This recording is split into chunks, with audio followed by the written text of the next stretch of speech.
My name is David Madison, the 7th of March 2020.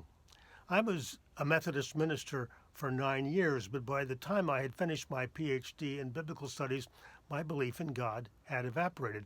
I'm an ex-clergy atheist. That wasn't supposed to happen.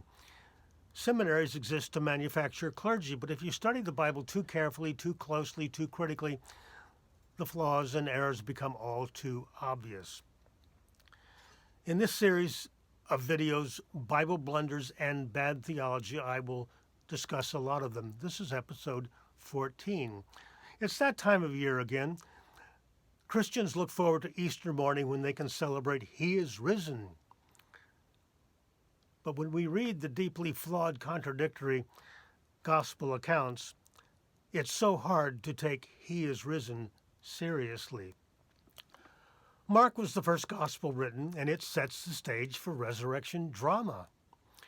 Jesus predicts 3 times that he will rise on the third day. The first time he says it, Peter takes him aside and rebukes him, and we hear the famous Jesus retort, "Get thee behind me, Satan." The second time he says it, we read that the disciples did not understand what he was saying and were afraid to ask him. It is a pretty creepy thing to say. The third time he said it, it seems that 2 of the disciples were hoping for a promotion when Jesus came alive again.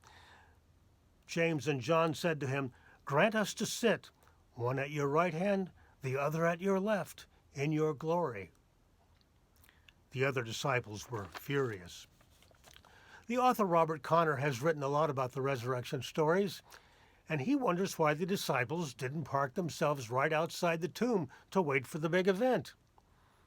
They'd been told 3 times.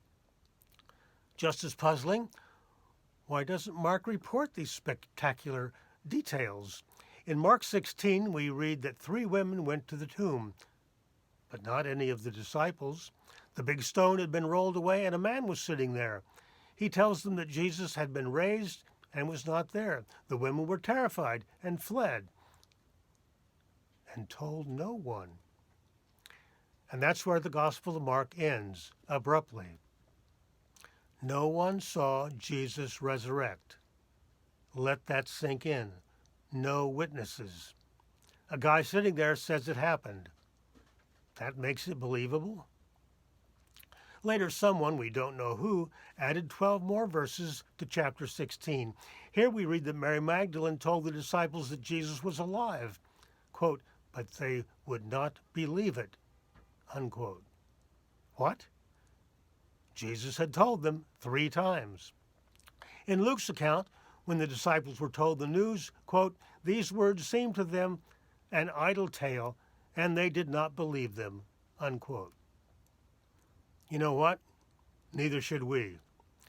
The other gospel writers didn't like the abrupt ending of Mark's gospel, so they added more, and these 3 versions contradict each other.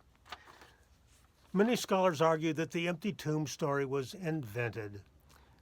Crucified criminals never got respectful burials. The Christian myth makers were hard at work.